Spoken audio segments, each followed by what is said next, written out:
Capítulo 606.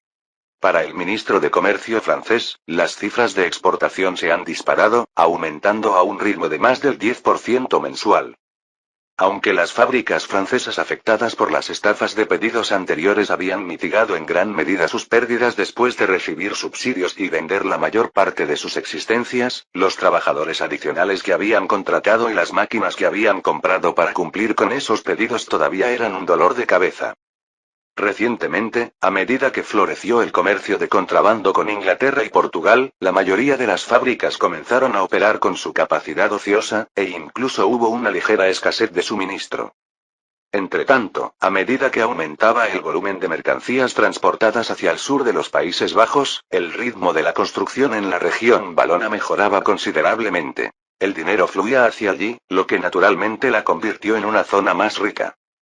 Los contrabandistas, para facilitar el transporte, incluso financiaron la extensión de las vías de madera originalmente planeadas por Joseph desde Engne y Hay hasta Luxemburgo, para finalmente conectarse con las vías de madera dentro de Francia en Verdún. Ostende, que antaño era un pequeño puerto marítimo sin nada destacable, se volvió excepcionalmente próspero en cuestión de meses. Un gran número de residentes del norte de Francia, gente de habla francesa del sur de los Países Bajos e incluso un número considerable de italianos acudieron allí, ganando hartos salarios gracias a su oficio especial. De hecho, debido a la abundancia de marineros que buscaban trabajo, el salario bajó de 100 francos mensuales a 80 francos. Aún así, seguía siendo un salario muy tentador.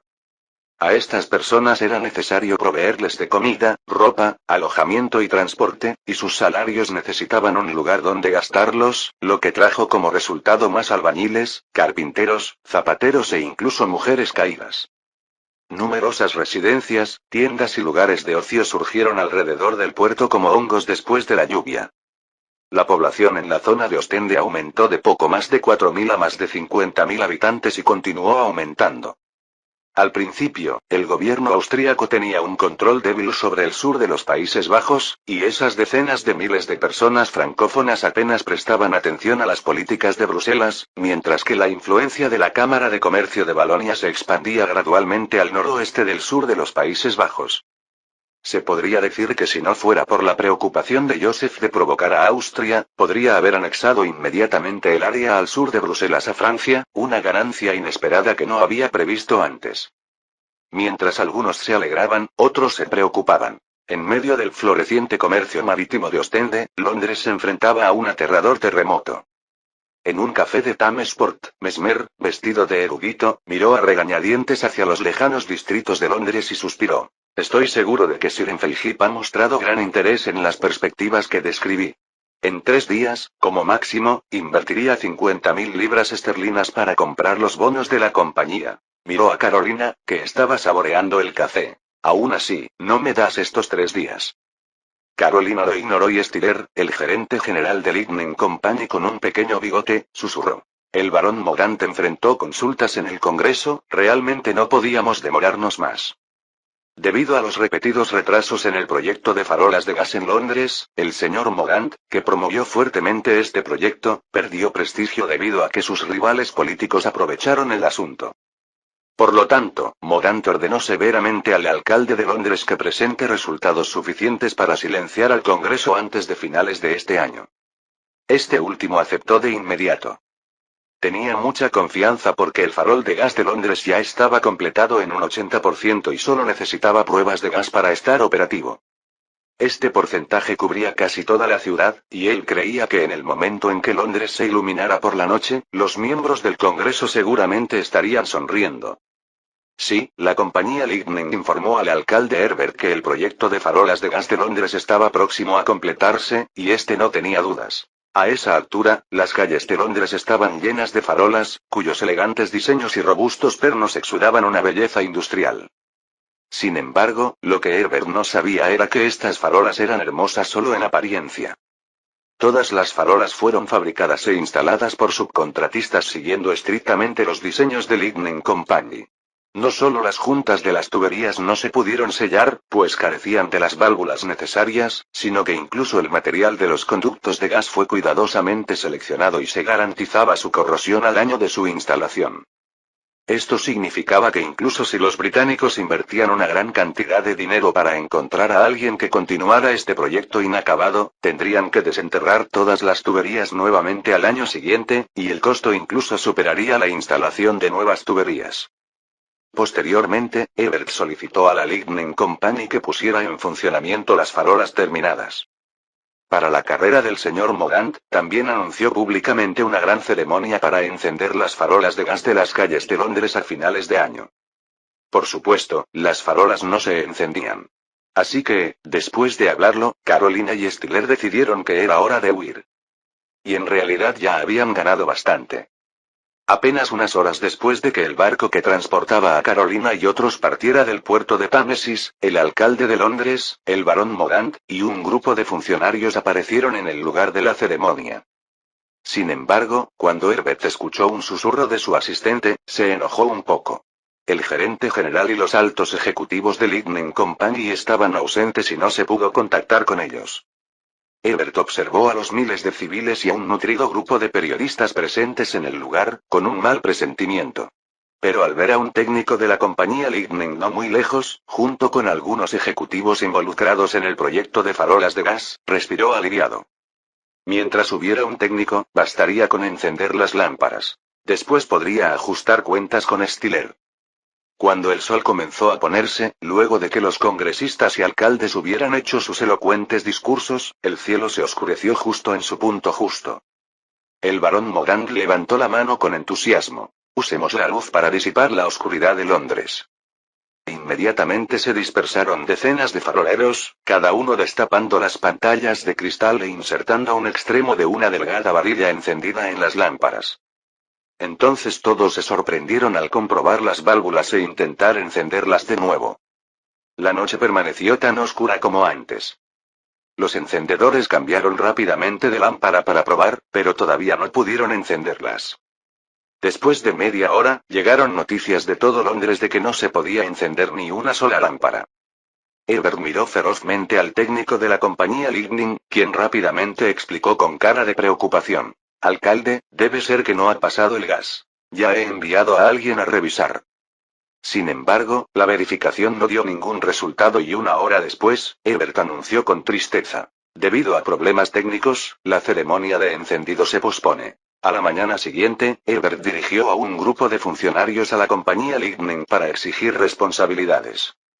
Stiller y los demás seguían ausentes. Un técnico tembloroso informó al alcalde. Revisé la tubería de salida principal y, efectivamente, no hay gas. Entonces ve a revisar tu planta de destilación. Replicó Stiller enojado. El técnico bajó la cabeza con impotencia. Pero, alcalde, solo el técnico jefe puede entrar allí. Capítulo 607. Después de confirmar que todos los altos mandos de la compañía Lightning habían desaparecido, el alcalde de Londres ordenó abrir a la fuerza las puertas del taller de destilación. El lugar estaba muy iluminado pero no había ninguna sombra humana, solo quedaban allí las retortas y otros equipos con su brillo metálico. ¡Que arranquen! Gritó Herbert, volviendo la cabeza a los técnicos. Los técnicos se miraron unos a otros pero indicaron que no tenían idea de cómo operar el artefacto. Al mediodía, 2 académicos de la Real Sociedad del Reino Unido llegaron a la compañía Lightning.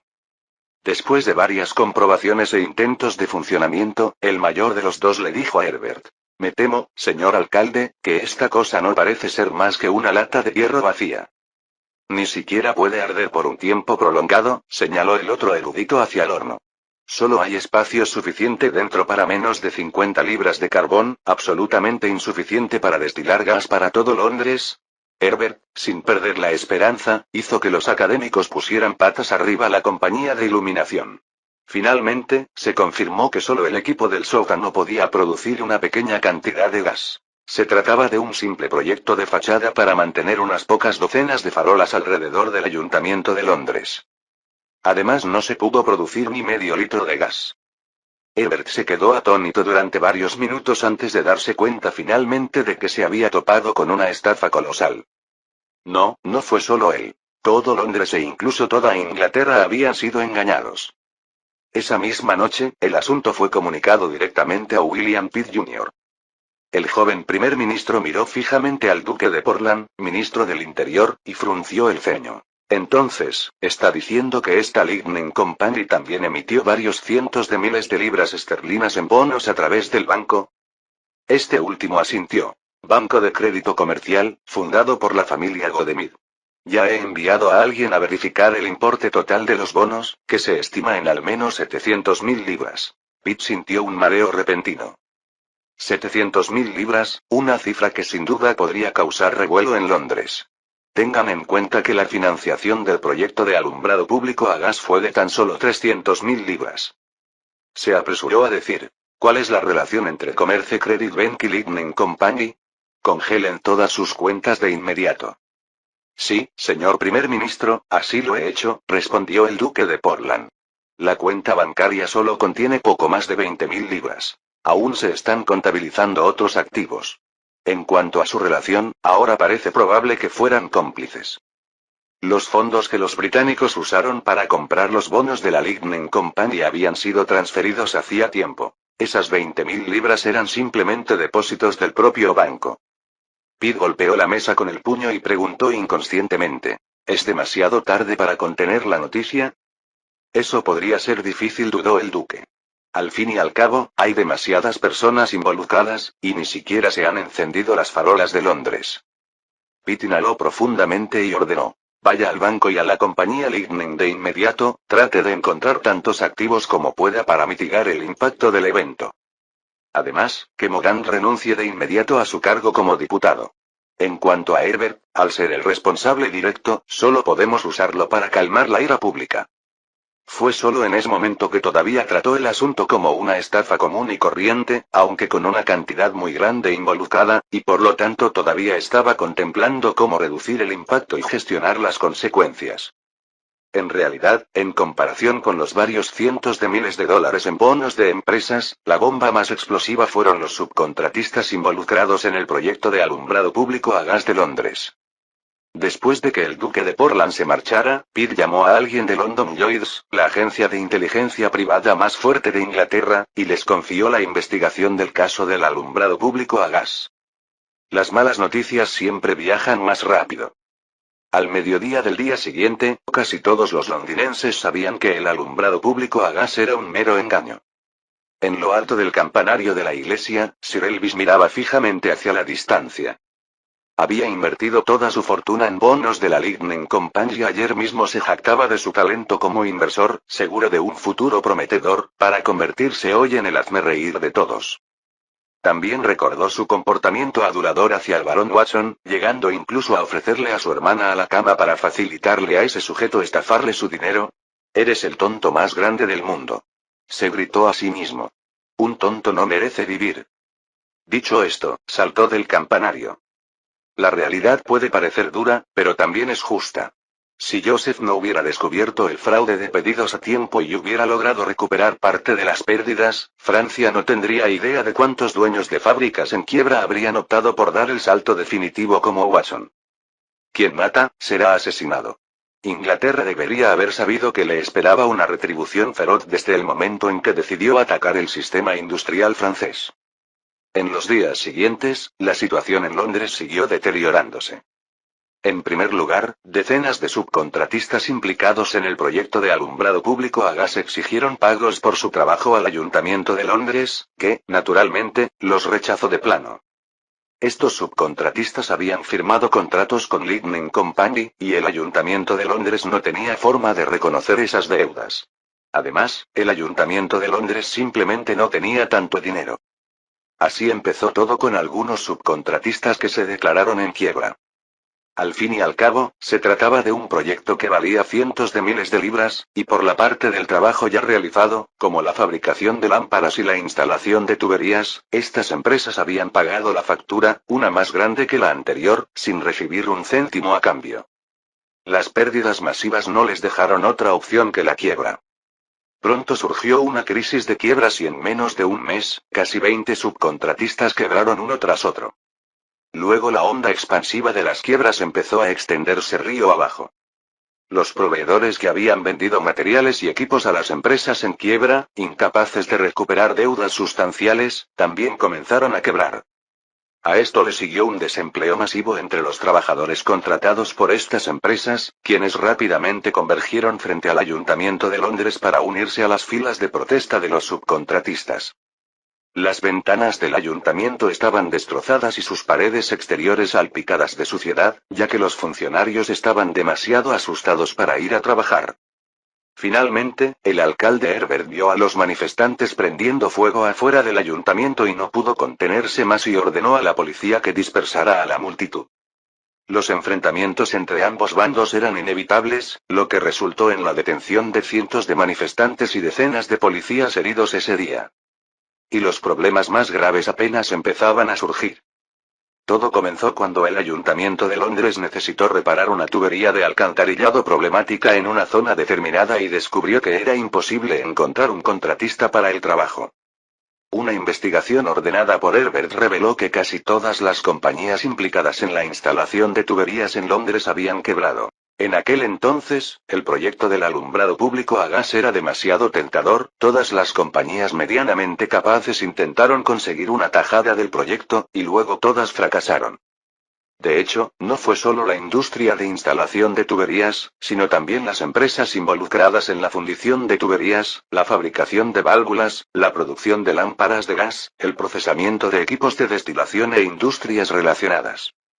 Se podría decir que los cimientos de la industria del alumbrado público a gas de Inglaterra habían quedado completamente destruidos. Capítulo 608. Sureste de Londres. Un carruaje negro se detuvo frente al castillo de Windsor, residencia privada del rey. William Pitt hijo se apeó con expresión severa, alzó la vista hacia la fachada gris del antiguo castillo y respiró hondo sin querer. En este momento, debe asegurarse el apoyo de Su Majestad el Rey, de lo contrario, será difícil superar esta crisis. De hecho, la cuestión del alumbrado público de gas de Londres se había convertido en una grave crisis política. William inicialmente pensó que solo se trataba de una pérdida de unos pocos cientos de miles de libras esterlinas. Sin embargo, pronto se enteró de que numerosas empresas de Londres habían quebrado, miles de trabajadores estaban desempleados y se habían producido violentos enfrentamientos en el ayuntamiento. Sin embargo, incluso en ese momento, no se había dado cuenta de la gravedad de la situación. El jueves pasado se produjo una corrida bancaria en el Mano Investment Bank y en el Lloyds Bank. Ambos bancos habían proporcionado préstamos sustanciales a los subcontratistas del proyecto de alumbrado público a gas y parecía muy probable que ese dinero nunca se recuperara. Al conocer la noticia, los londinenses, temiendo que estos bancos quebrarán como las numerosas empresas que habían colapsado recientemente, se apresuraron a retirar su dinero en pánico. El banco de inversión Mano no resistió la presión y anunció la suspensión de los retiros tan solo 2 días después. Esta acción desató aún más el pánico entre los depositantes. Parecía que el banco realmente no tenía dinero. El número de personas que acudían a retirar su dinero se multiplicó repentinamente. Este fue el efecto palanca de las finanzas. Un banco con un capital de varios millones de libras esterlinas podía quebrar por menos de 100.000 libras de deuda incobrable, lo que conllevaba el colapso total de su cadena financiera. Pronto, la corrida bancaria mostró una tendencia a propagarse a otros bancos. Todos los bancos que tenían tratos financieros con el proyecto de alumbrado público a gas se convirtieron en blanco de la sospecha pública. William ya no podía quedarse de brazos cruzados. Aunque el partido Whig aún no había aprovechado esta situación, William era muy consciente de que estaban buscando una oportunidad para asestarle un golpe fatal. De hecho, dada la situación actual, los bancos pronto se enfrentarían a problemas generalizados, e incluso si la oposición no hiciera nada, tendrían que expulsarlo de 10 Downing Street. Sir Stuart, vestido de negro, salió del castillo a recibirlo. Al ver su atractivo rostro, William se sintió mucho más tranquilo. Su Majestad el Rey lo espera. Sir Stuart hizo una leve reverencia e hizo un gesto hacia un lado. Por favor, sígame. Tras entrar por la gran puerta del antiguo castillo, caminaron un rato por el pasillo. Como sus seguidores no prestaban atención, Sir Stuart tomó la mano de William y la apretó suavemente 2 veces, susurrando: Tranquilo. Ya he hablado de este asunto con Su Majestad, y parecía bastante tranquilo. Últimamente está muy preocupado por Norteamérica, pero no menciones Irlanda. Oh, la enfermedad de Su Majestad se ha estabilizado últimamente. Puedes hablar con él un rato.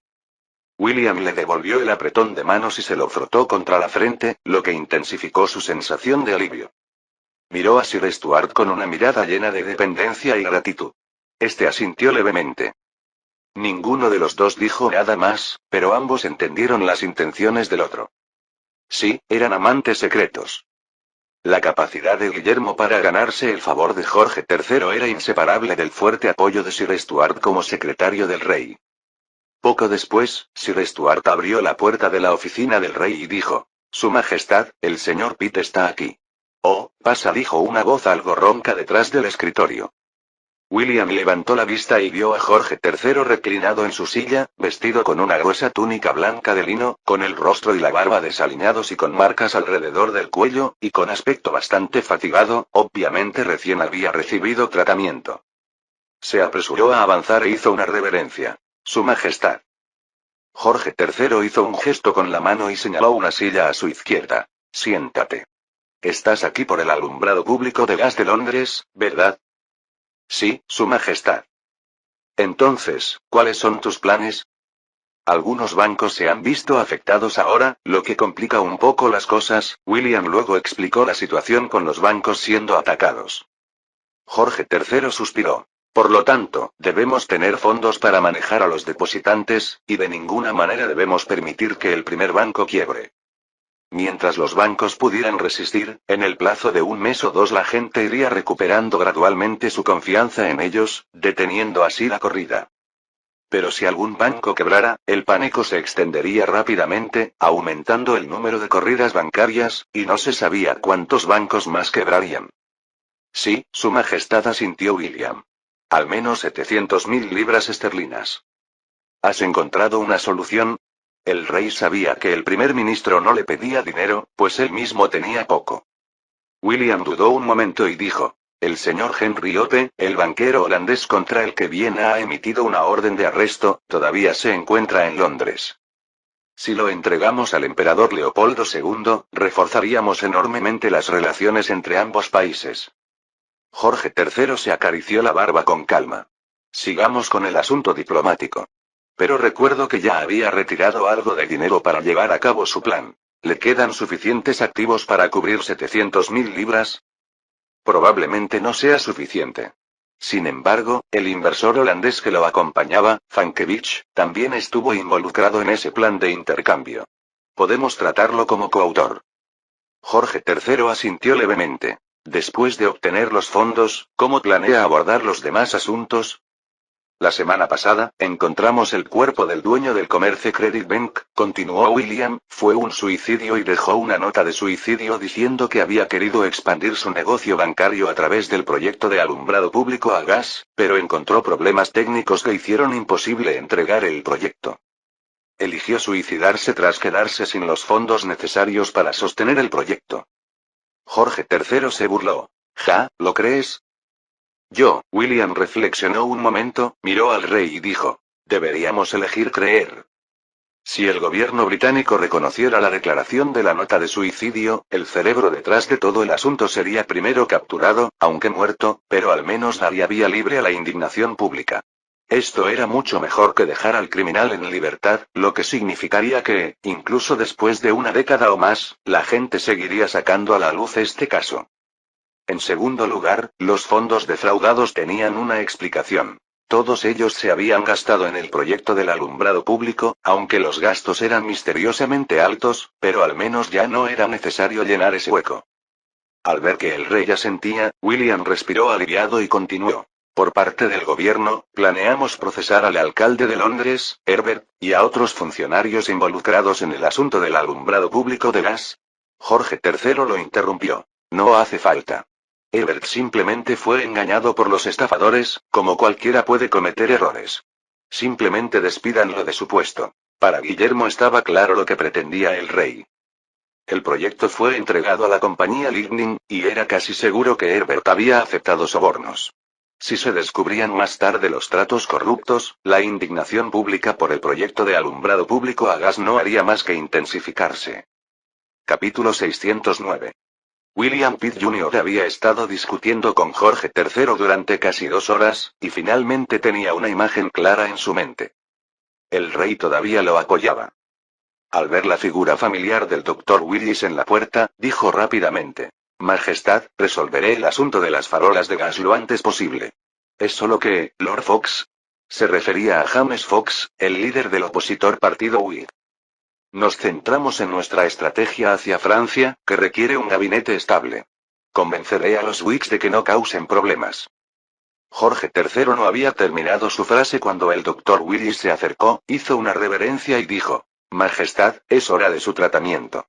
Esta noche hay otra sesión de terapia con sanguijuelas y mostaza, que le ayudará a relajar la mente. Jorge III sufría de porfiría, lo que provocaba que su cerebro tuviera episodios de comportamiento errático, por lo que había estado alojado en el castillo de Windsor para recibir tratamiento.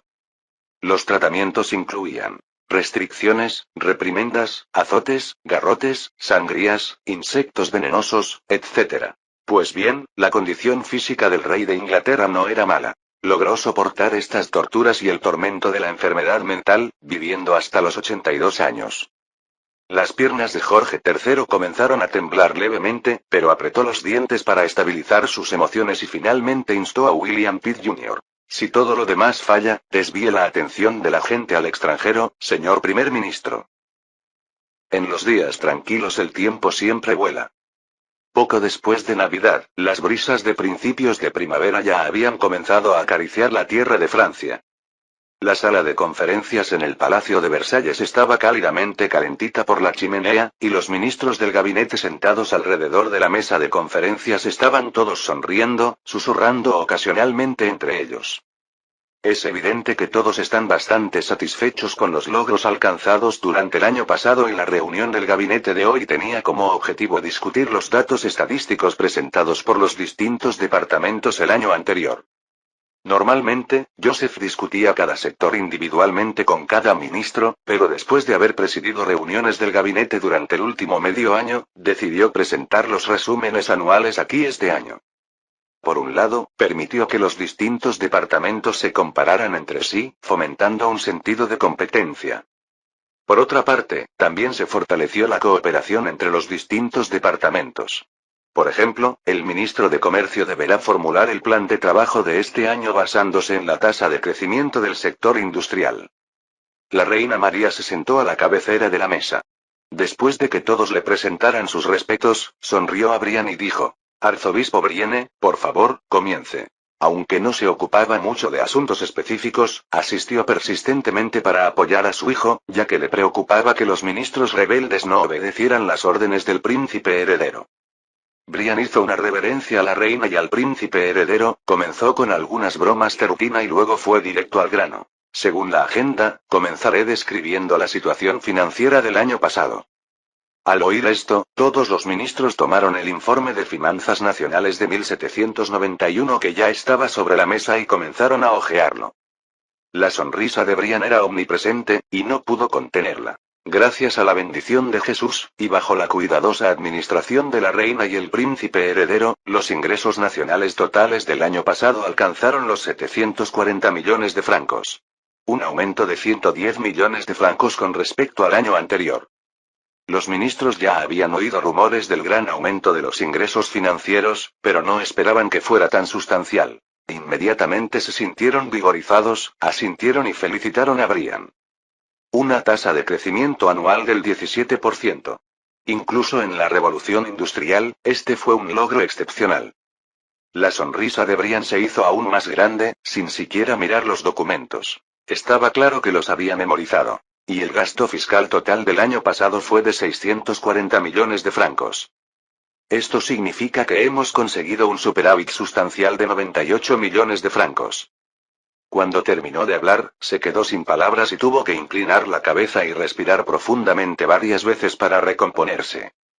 No es de extrañar que estuviera tan conmovido. Había pasado tanto tiempo, probablemente desde finales del reinado de Luis XIV, que Francia había estado plagada por la pesadilla de los déficits y los sucesivos ministros de finanzas habían sido considerados incompetentes. Finalmente, este año se logró un cambio histórico. Este fue sin duda un gran logro que el pueblo francés mencionaría incluso 100 años después. La reina María se puso de pie inmediatamente y aplaudió con entusiasmo a Brian. Gracias por su excelente y eficaz labor. Ha abierto un nuevo capítulo para Francia, llenando de esperanza a la nación una vez más. Los demás también se pusieron de pie y aplaudieron a Brian en señal de elogio. Sin embargo, Brian se volvió hacia Joseph y dijo con seriedad: todo esto se debe a las reformas financieras y fiscales del príncipe heredero. Simplemente actué según sus instrucciones. Él no estaba siendo modesto. Sus capacidades podrían considerarse promedio entre los ministros de finanzas recientes. Sin las notables iniciativas del príncipe heredero, por no mencionar el superávit fiscal, podría haber enfrentado múltiples despidos debido a la crisis de deuda de los últimos 2 años. Los ministros unánimemente dirigieron su mirada hacia Joseph, con expresiones claramente de acuerdo. Joseph simplemente sonrió y dijo: el superávit fiscal de Francia se logró bajo su liderazgo, arzobispo Brienne, y nadie puede ignorar sus importantes contribuciones. Felicitaciones a usted y a Francia. No escatimó en elogios hacia Brian, después de todo, era un antiguo subordinado, y este había sido verdaderamente leal a él. Inmediatamente, todos se unieron para gritar: felicitaciones a Francia, felicitaciones al arzobispo Brienne, y luego colmaron de elogios a Joseph, antes de finalmente volver a sentarse.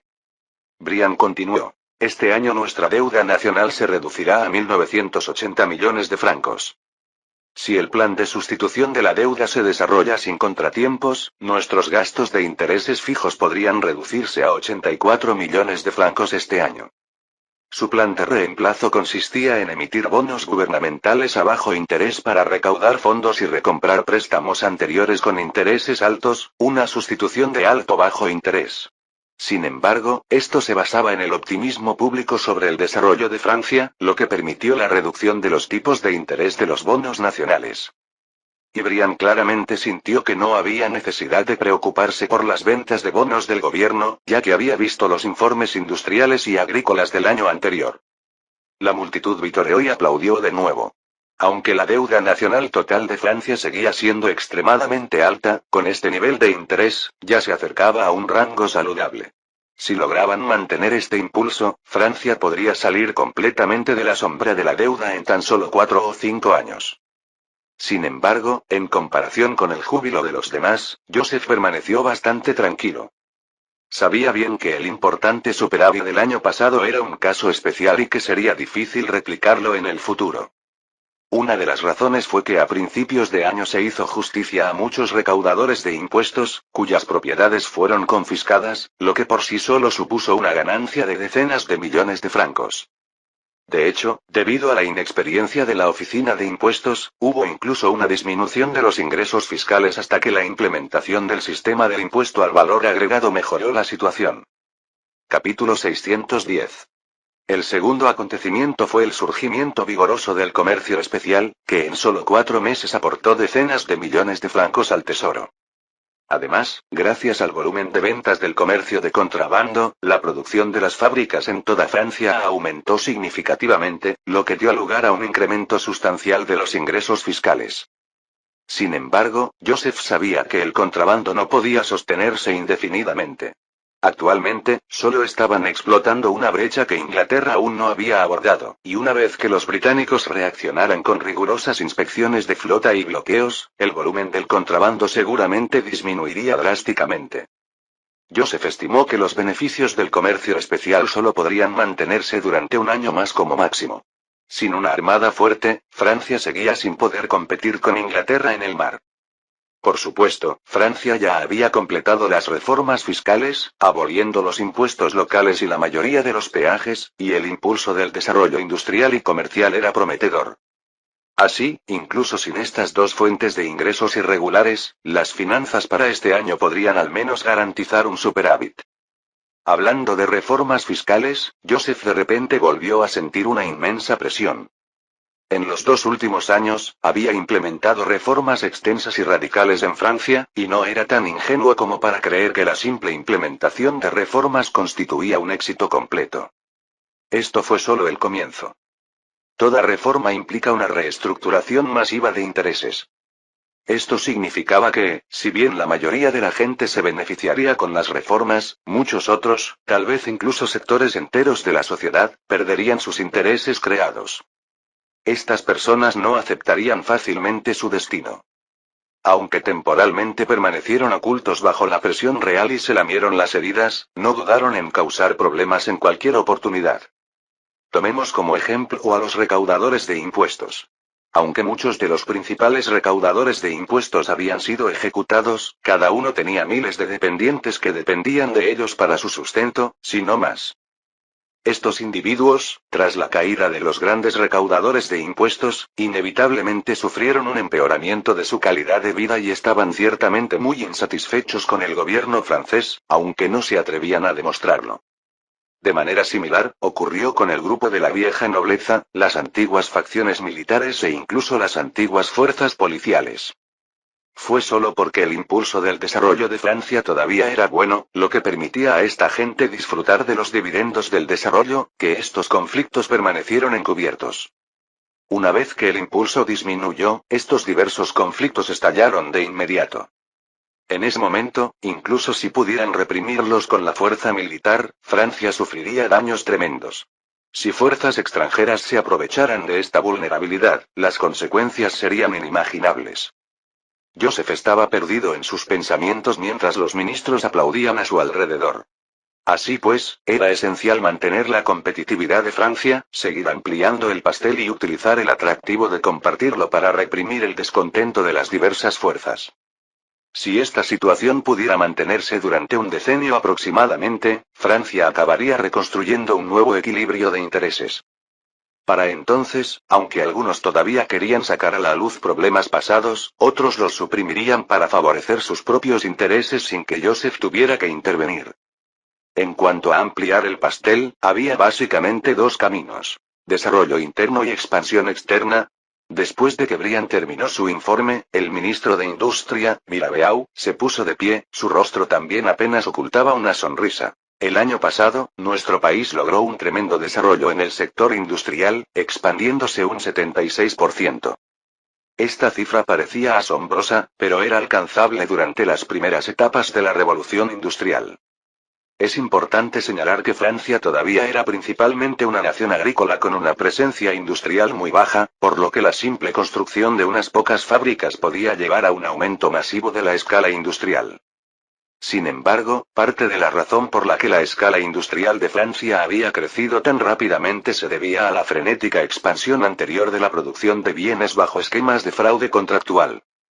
Posteriormente, el comercio especial aprovechó estas capacidades, dando lugar a una tasa de crecimiento tan exagerada. Luego, Mirabeau compartió alegremente sus logros del año anterior.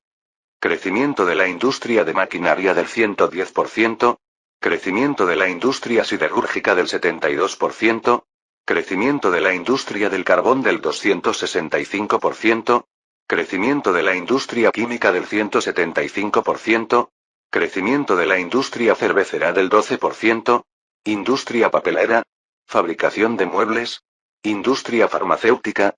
Entre ellos, el alarmante crecimiento de la industria del carbón se debió principalmente al uso de farolas de gas de hulla. Tan solo los talleres de destilación de París consumían diariamente la cantidad de carbón que antes abastecía a toda la zona del Gran París, incluyendo el Palacio de Versalles y las ciudades aledañas, durante 12 días. Esta enorme demanda estimuló significativamente el desarrollo de la industria del carbón francesa. Actualmente, se ha completado un ferrocarril de madera que va desde la mina de carbón de Nancy directamente a París. Después de que la máquina de vapor transportara el carbón desde la mina, este podía transportarse directamente a París sin necesidad de cambiar de vagón. Además, debido a la enorme cantidad de carbón que se enviaba a París, el costo del transporte se había reducido significativamente, lo que llevó a una disminución de los precios del carbón.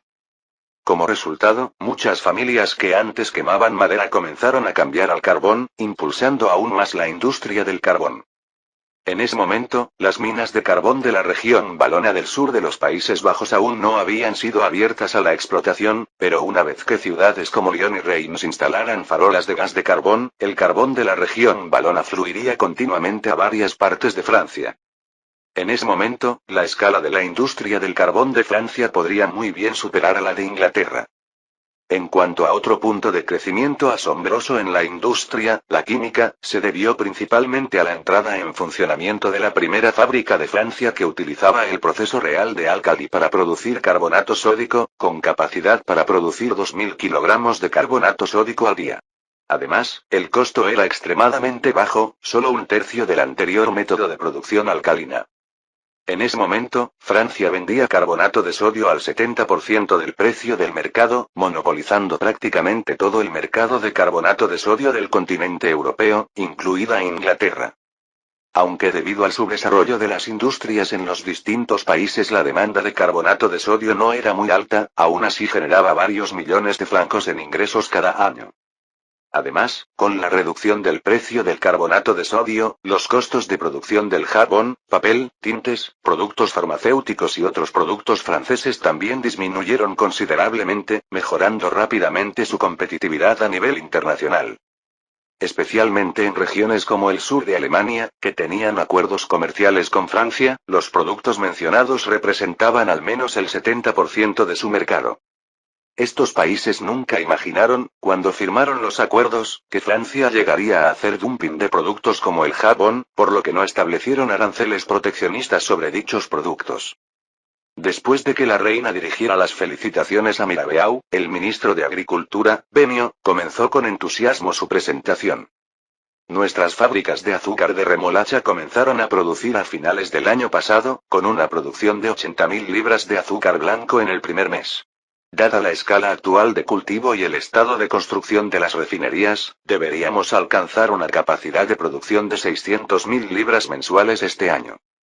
Si bien 600.000 libras no eran mucho, aún menos de lo que Santo Domingo producía en una semana, poder producir azúcar en el continente europeo impactaría drásticamente toda la estructura del comercio del azúcar.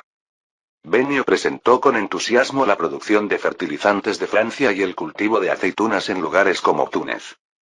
Hasta el momento, Francia ha construido 4 molinos de trituración de roca fosfática en Marsella y París para procesar la roca fosfática enviada desde Nauru y Túnez, que luego es vendida a los agricultores por empresas de consultoría de servicios agrícolas.